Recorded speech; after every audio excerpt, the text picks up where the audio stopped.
Hi, I'm Alice. Hi, I'm Justin. And you're listening to the Otterly Owlsome Podcast. Who knows what we'll talk about?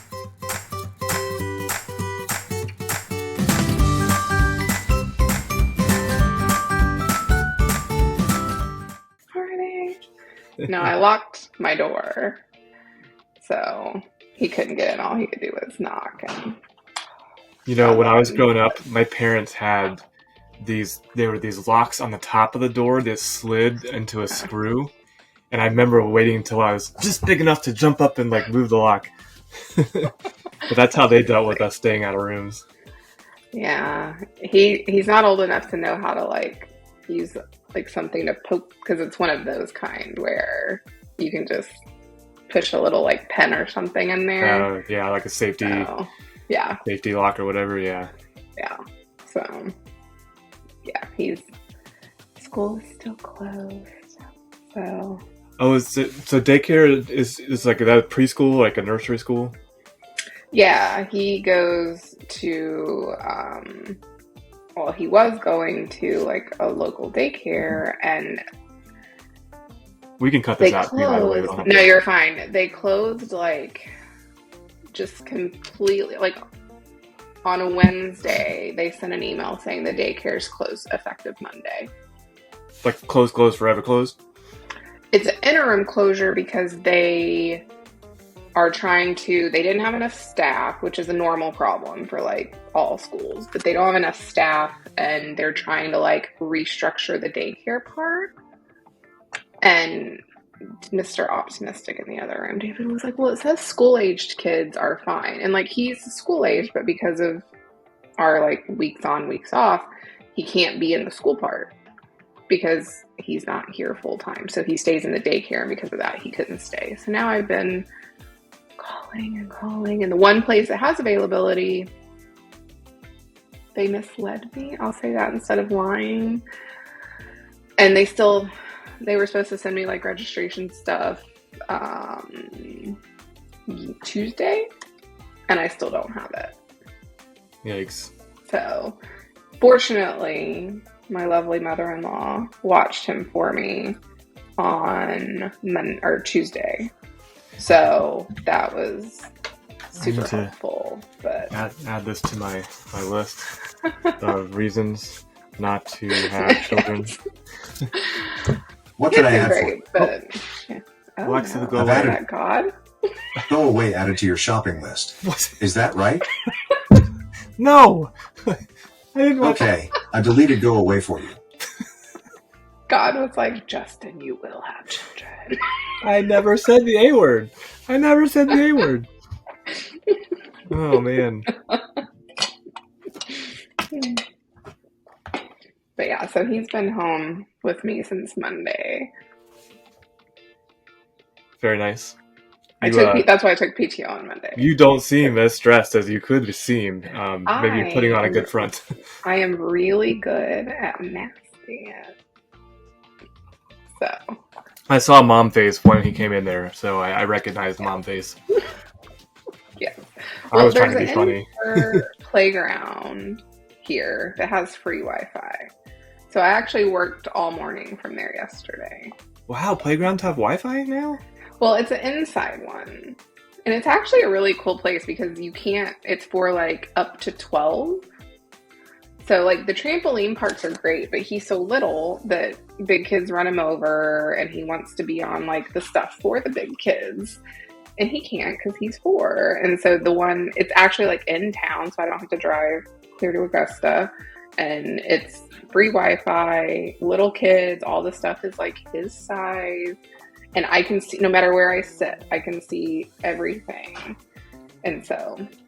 Sounds pretty cool. It is. So I was working from there yesterday. When you said free Wi-Fi at the park, I'm picturing you because it's cold right now, outside near a swing set, shivering, trying to work on the Wi-Fi.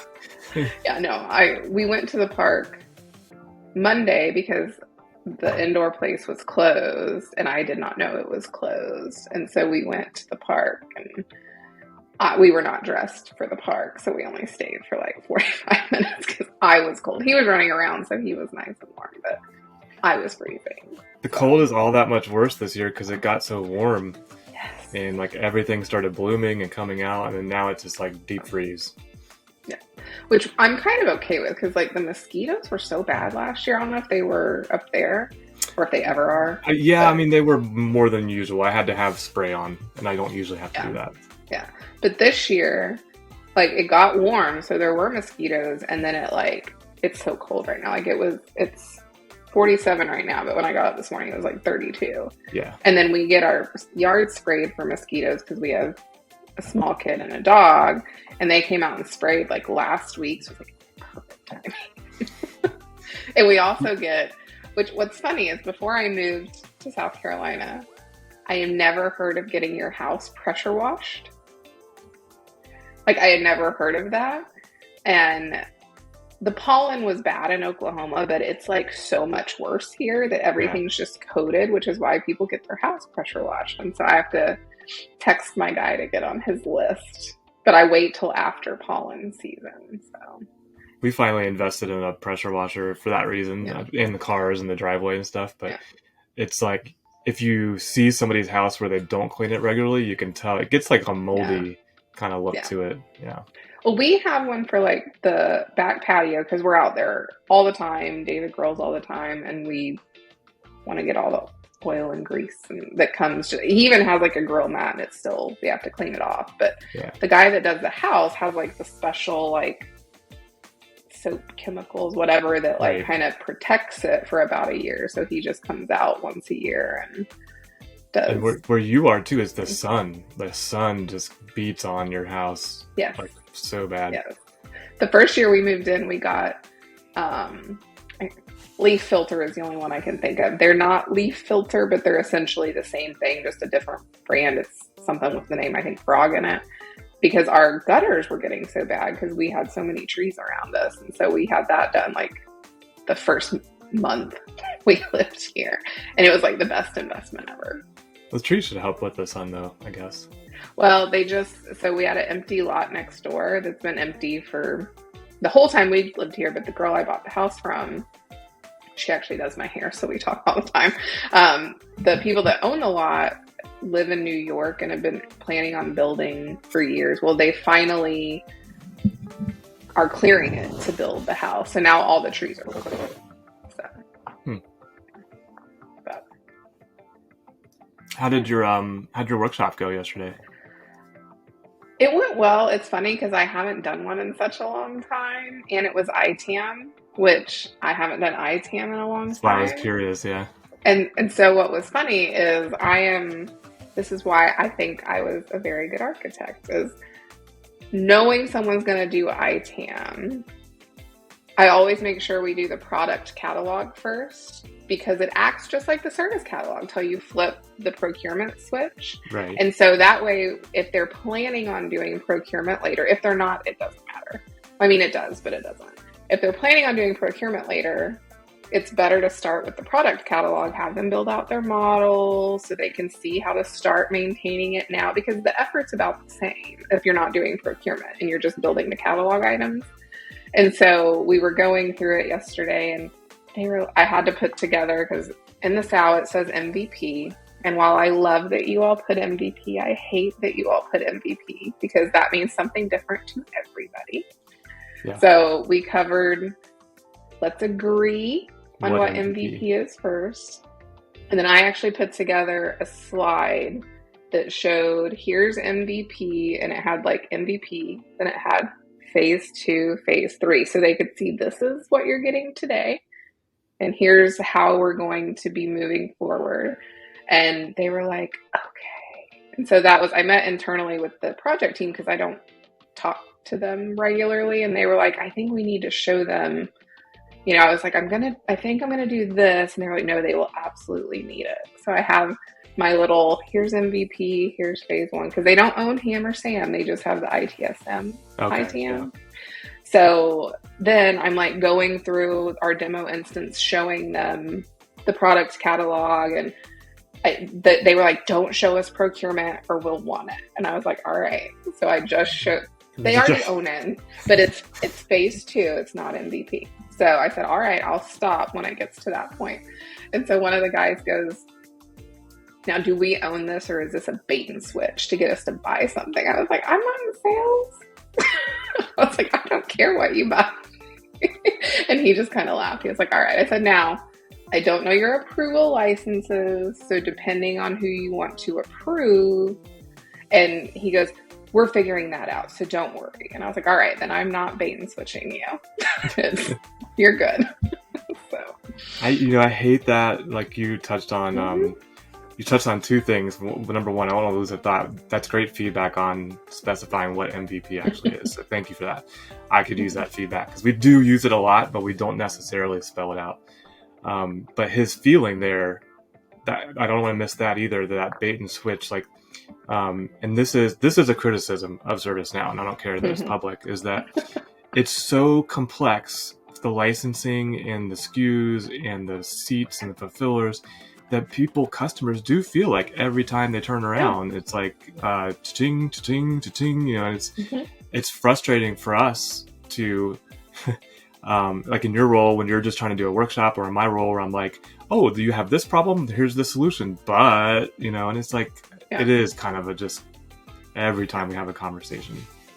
Well, and I got pulled into, one of our customers was wanting to build a very custom solution that, if I were the one solutioning it, I would be like, you really need HR licenses to utilize the table extensions, because if we have to build them all from scratch, it's going to cost so much more. And so our sales rep got very frustrated with me, and I don't fault him for that.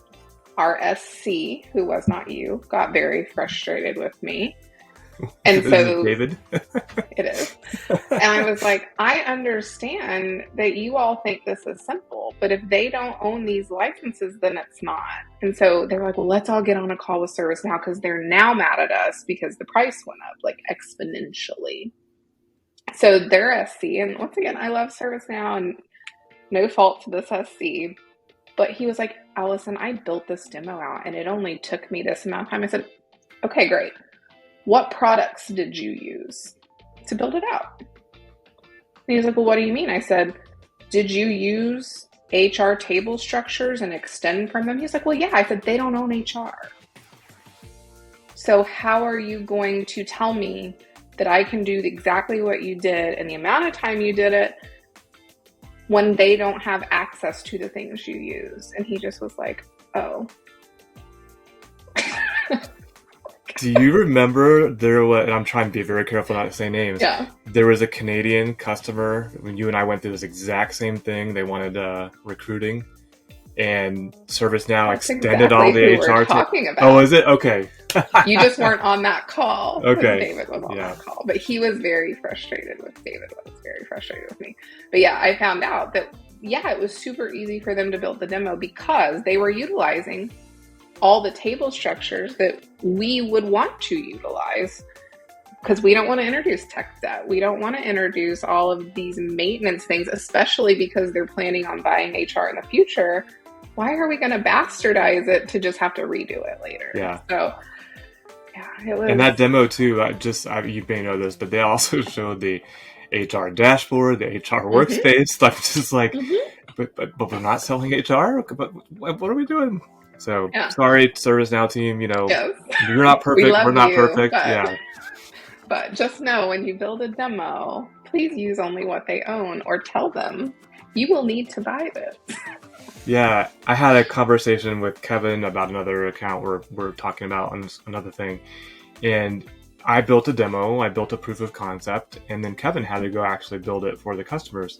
And I told him, I was like, hey, I want to see what you did, because when I build to make it, look pretty or get the message across, but I'm not thinking about all the downstream implications of, this has to go into production. So I'd love to see what you built to see how that turns out. So I'm totally I don't think I'd ever say, well, when I built the demo, it only took, because that just, to me right there is well, but wait a second, mine doesn't have to be production.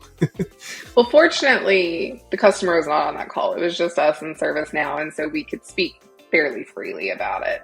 But I would, as he was walking me through it, I was like, yeah, but they don't own any of this stuff you're talking about. So we will have to build it from scratch. And that was kind of finally the light bulb moment for everybody of like, and so I was talking to Sean afterwards and was like, I hope I didn't come across like just not flexible, but it's just, you ask why the price increased.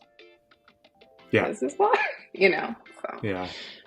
And like when that particular use case was recruiting, and I believe it was a specialty kind of recruiting too. I'm not going to say what the specialty was. I'm trying not to reveal customer information, but recruiting is one of those things where that is like an established discipline or function where there's point solutions for it, and very good ones, very bad ones.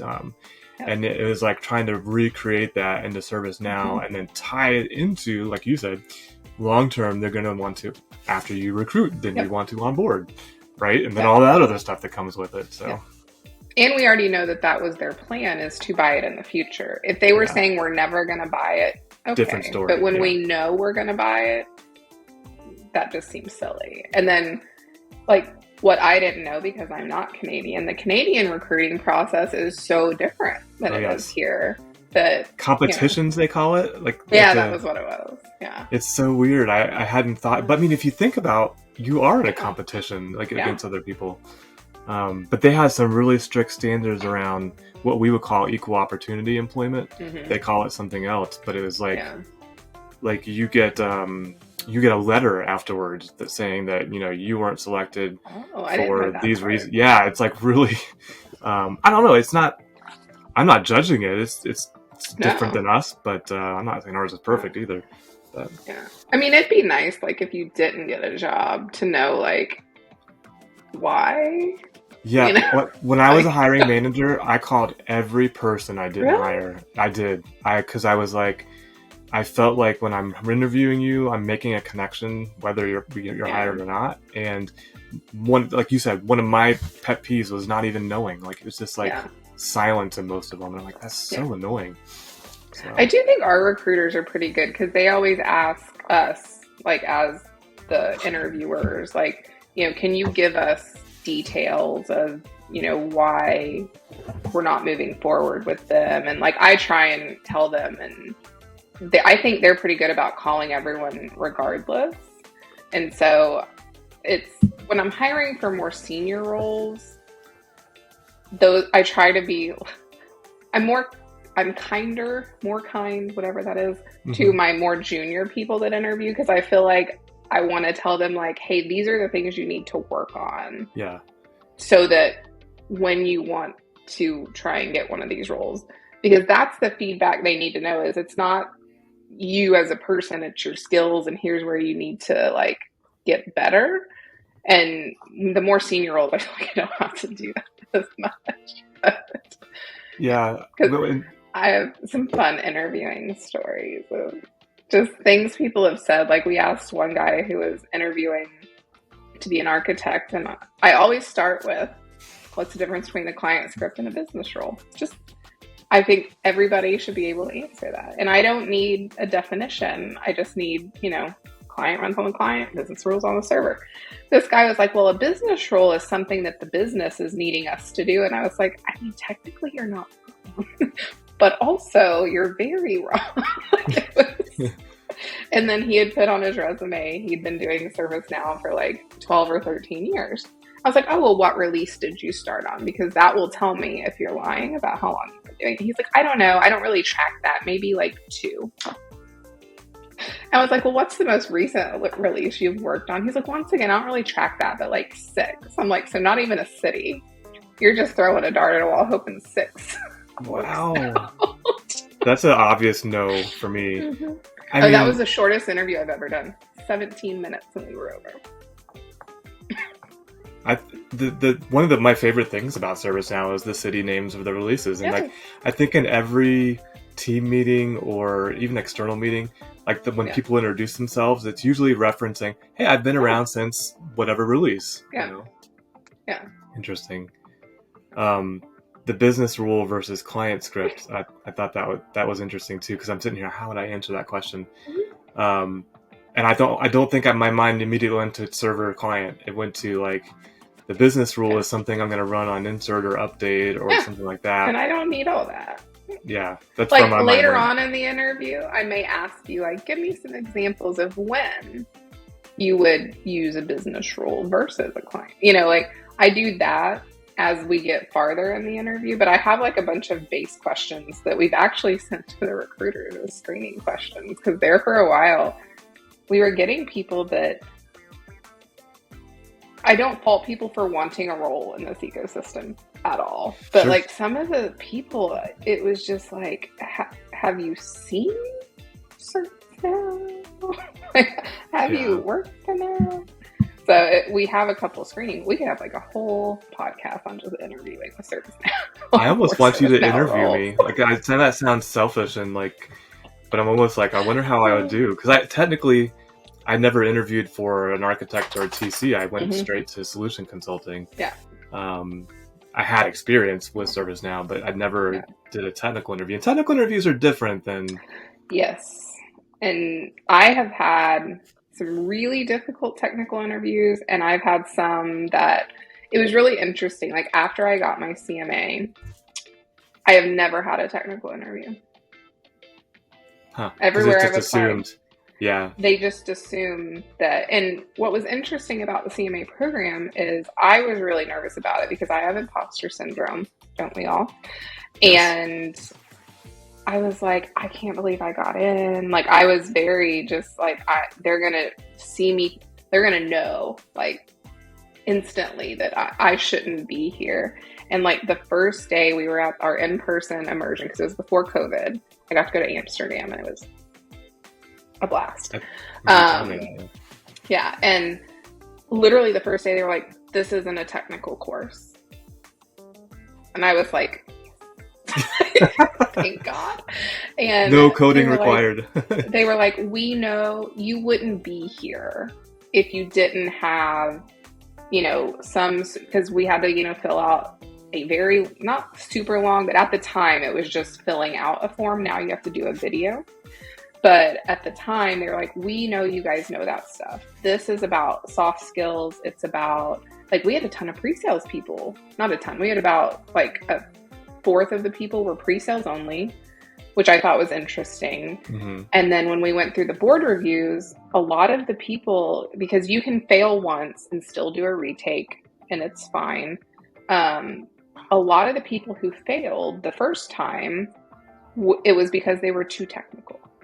Like in the board review, because they set up the board review like you're explaining to a CIO, an architect, and like a program manager. And so you have to be able to talk to all three audiences. Yeah. And I just remember being like, I can happily shut down all the technical talk. And one of the feedback, because I did fail my first one, and part of it, in my opinion, is because I did not have the bandwidth from the employer I worked for at the time to dedicate time to my presentation and to what all I was going to do. And the second time I took PTO so I could just sit and focus, and like I ran through it so many times. And my feedback on my first failure was I was really great at shutting down the technical talk, but I needed to talk about it a little bit. And I was like, oh, okay. But they were like, your soft skills are great. You're really great at like engaging people and all of that. And your cadence and your presentation, all that's okay. Well, I completely redid everything for my second one. And fortunately, one of the, I don't want to say judges because that's not the right word, but one of the panelists, he was in my first one and then he was in my second one. And literally after the second one, he was like, that was so much better. Like, I can tell that you had the time. I was like, oh yeah, I have been, like, I was like 3 minutes early on the cutoff. Like I walked out there, I was like, I know I nailed it. Like I knew after the second time. I hope this is the most popular episode because that what you just explained, I want to highlight, double click, whatever, a couple of things you just said. Number one was being both technical and personable. Like being a human and a robot at the same time, right? like being a robot, meaning being technical, like that is so important. And I've worked with many technical people that are brilliant, but you put them in front of a customer or a business person, and it's just like, they just, they're too technical. And I think it's a skill that can be developed to be more personable or whatever. But you're touching on something key there.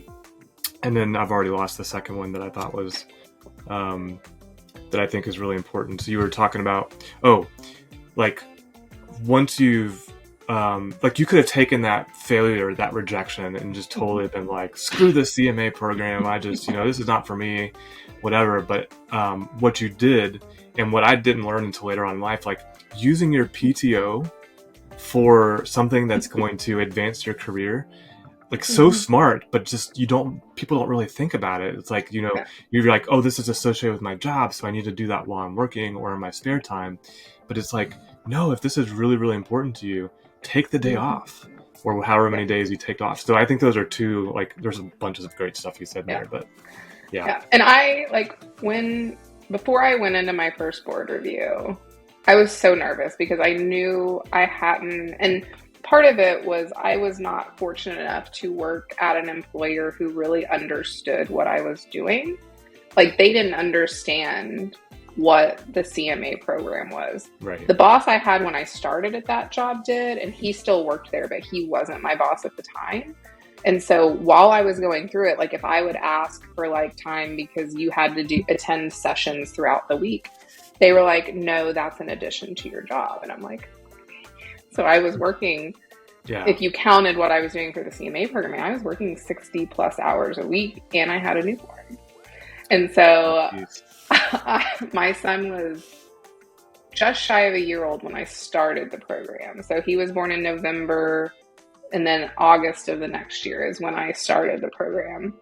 And so I had a baby as well. I just remember when I failed, it was like, I knew I failed when I left. And so I was like, okay, I'm going to wallow tonight. Like, I actually went and bought like a baby bottle of Tito's, and I wallowed in my hotel room for the evening. And then I was like, okay. And what's nice is when you fail, they give you tons of feedback. Like, they give you one-on-one feedback. And so I was talking with the guy who ran the program, who is amazing. And he just came back to ServiceNow. And I'm so glad, because he was like one of my favorite people in the whole program. And we sat down and we talked through it. And he was like, what happened? What do you feel like you need to do better? I just need time to prepare. He goes, I agree. Like that. And then here are some tips and tricks for the next time. And so literally I left the second one, and I knew that I passed. Like I know I had to wait for the email, and I anxiously waited, but like I knew I passed when I left. And like, I'm glad I did, or I would have felt really awful that I was that badly judging how I did. But yeah. That's awesome. I think that is the perfect place to end our latest episode. Not just because we're at time, but it's just it's such a inspiring, to anybody who's listening or watching. That's definitely inspiring, and it should be kind of like, you can do this. Freaking Allison had a baby while she's getting her CMA. that's a whole like event in itself. Like, well, I didn't have him while I was in the program. He was just very, very small, and I was working all these hours plus doing this program, and that's like, well, again, not a parent, but that's the time where they're the most needing the most care, right? Like, they're the most dependent on you. So yeah, it's still of quite a feat. Congratulations. Congratulations on being a CMA, and congratulations on being a podcaster, because this recording marks the first recording since we went public with our podcast, right? Yeah. So we had released our first episode last week, second episode this week. We're off our schedule a little bit on recording, but that's just because our Allison and I schedules are crazy. So yeah, congratulations. I'm looking forward to more of this. This is fun. I'm excited for you to apply and get it. Yes, I'm maybe, yes. I've done most of the prerequisites. I think I have like one more or something to do. So and I'll be another one of those pre-sales people in the program. I know. We'll work on your application together. I take you up on that, yes. And maybe I could even practice on you. Now, you will be different, though, because everyone else that's a CMA here's name is Dan. So I could be the honorary Dan. that's fair. Well, Mike's Just Dan. already the honorary Dan. So Okay. it's me and Mike and the Dans. Gotcha. Yeah, Mike, I've actually done a video with Mike, so yeah, he's great. Cool. Well, I hope you have a wonderful rest of your day, and everyone else too. And we'll see you next time. All right. All right. Cool. Thanks, Allison. All right. Bye. Bye.